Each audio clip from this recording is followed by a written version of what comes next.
All right, guys, it's been a full year since we purchased this Mathews Lift 29.5X. We purchased it last November when we got back from our Oklahoma bow hunt. And in today's video, we're going to give you a real-world review. No hype, no sales pitch, none of that stuff. This isn't a sponsored video. This is coming from a guy who worked and spent his own hard-earned money on the Mathews Lift 29.5. I'm going to be giving you a real-world review on what this bow's been able to do from hunting here in deep East Texas to 2 straight weeks of bow hunting Oklahoma whitetails. So let's get to the video.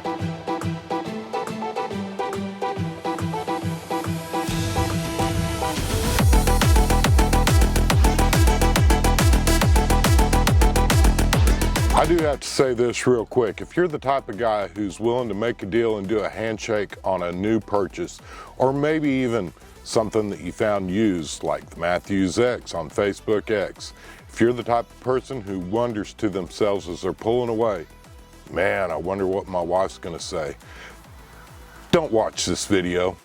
This video is not for you.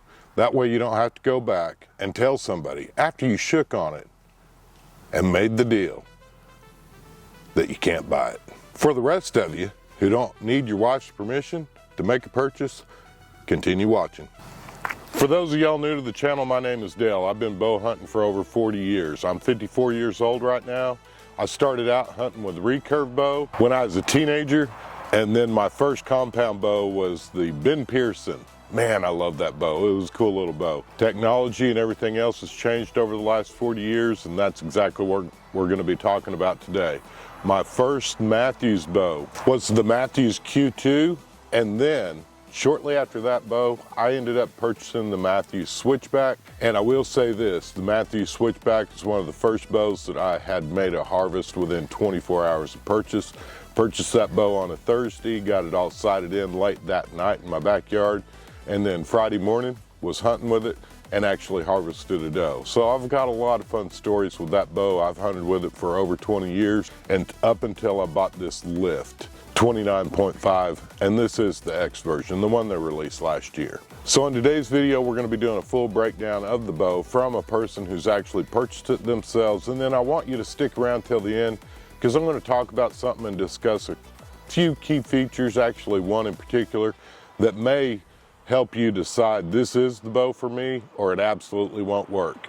The choice will be up to you. But stick around to the end so you don't miss that, because it's one thing that a lot of people I have not seen really concentrate too much on this feature, and it could make or break the idea on whether or not the Mathews bows are for you or not. Last November I picked this bow up when it released, and I told myself, hey, we're not going to do really a good full review until we've had it for a full year, been able to run it through its paces, been able to get it out in the woods. We've had it out in the heat. We've shot with it all summer long. It's humid here in deep East Texas.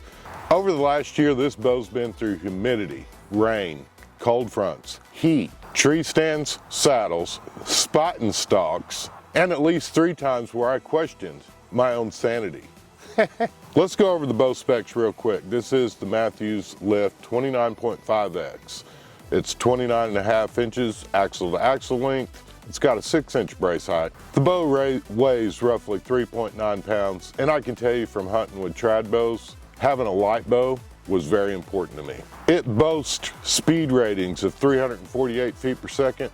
However, with all the other bow manufacturers boasting these high speeds, they're actually shooting an arrow that nobody, I believe, would even hunt squirrels with.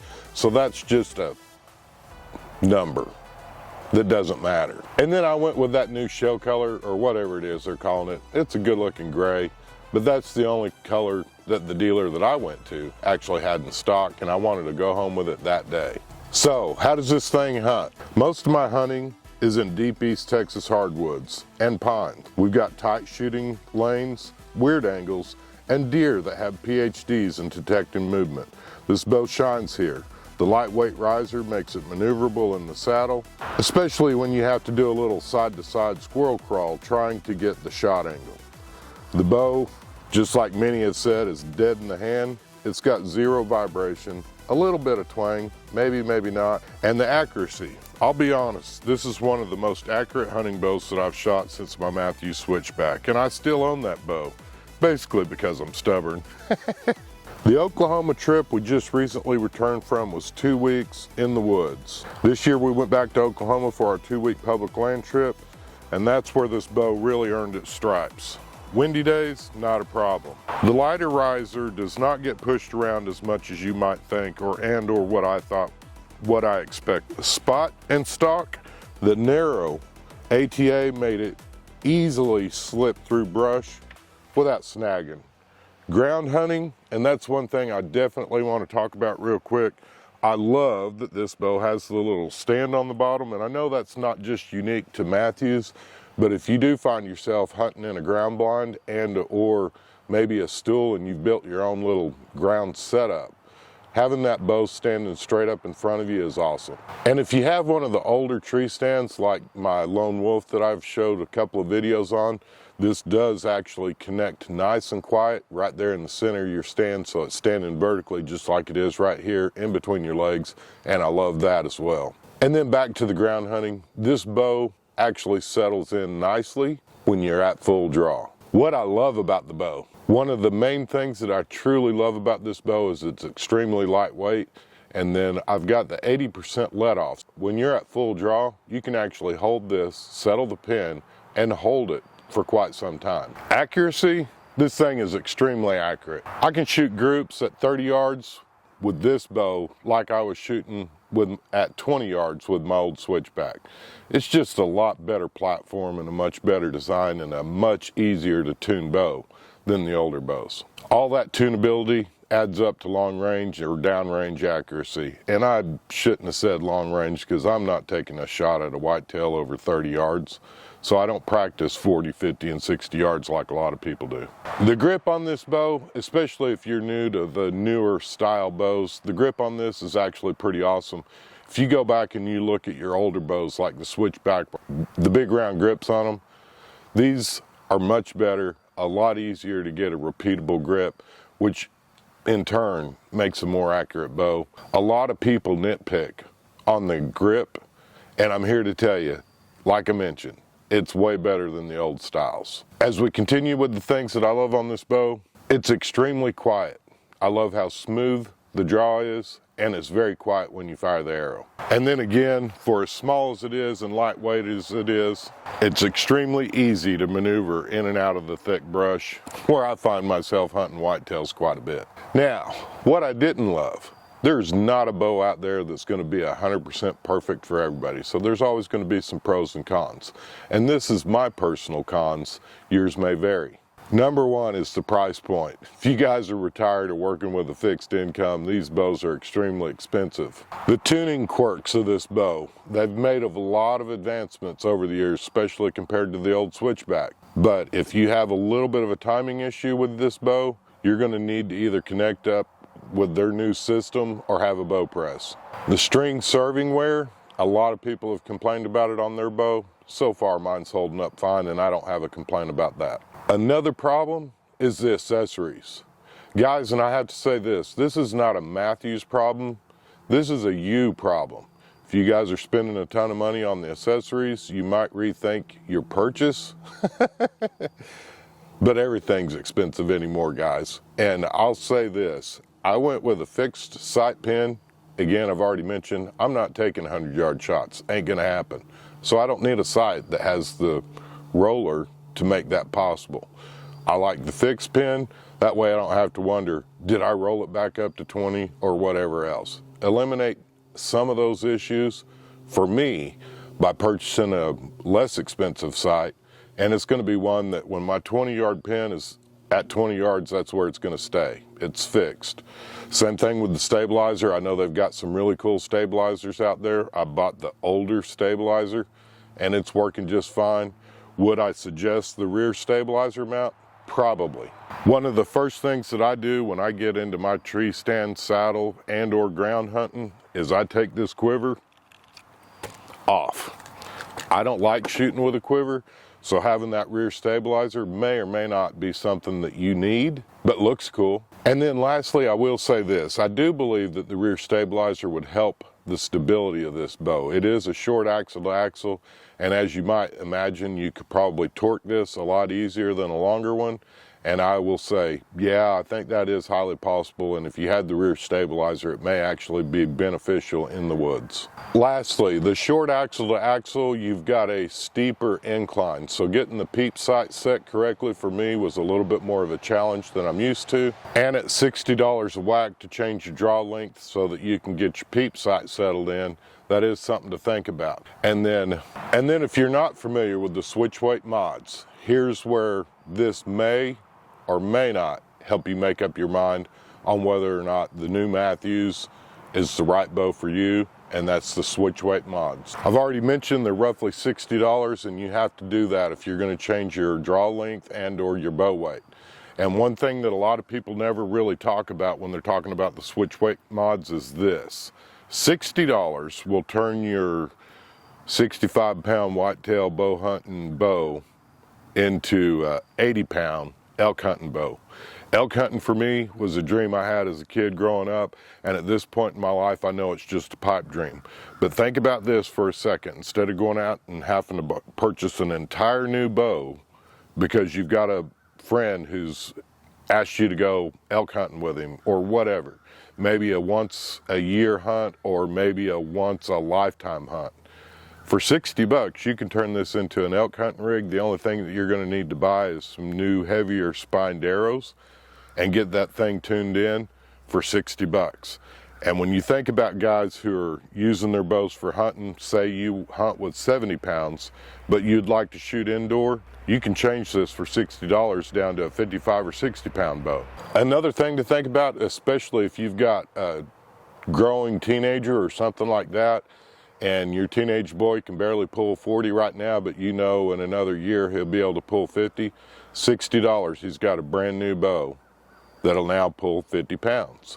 That is one thing a lot of people aren't talking about, and I think it's unique to Mathews, and I think it's a really cool feature because you don't have to go out and buy new limbs like you did in years past.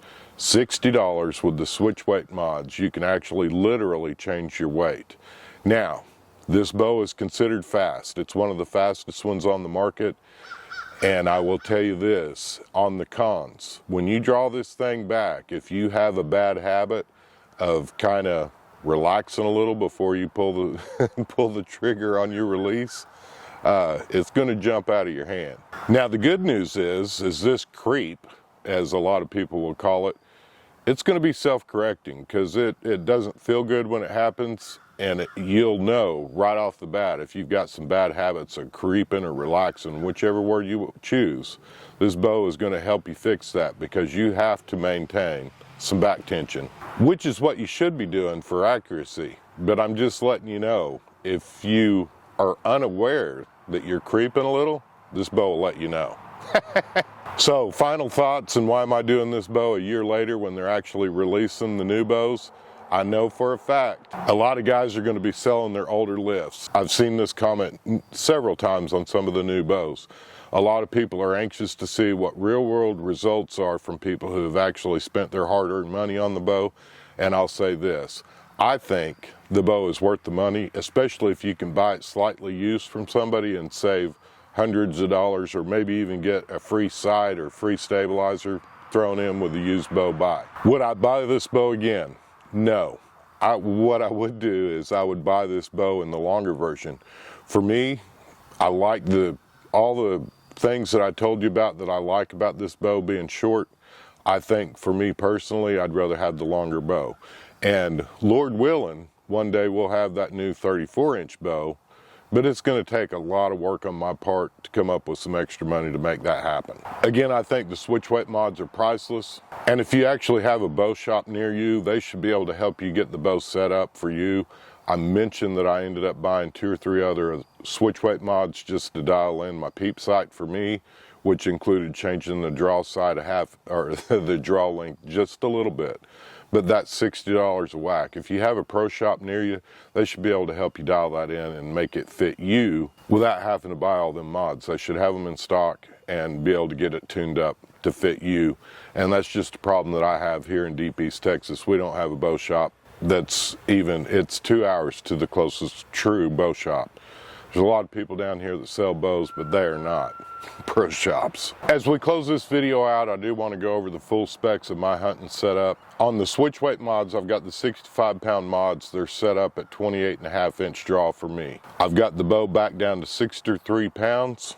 I'm shooting the 340 shafts that I've fletched myself, and these are Gold Tip Velocity XT 340s. I've got the 50 grain insert up front. It's the aluminum insert, so it's actually much longer than the brass insert since it's 50 grains.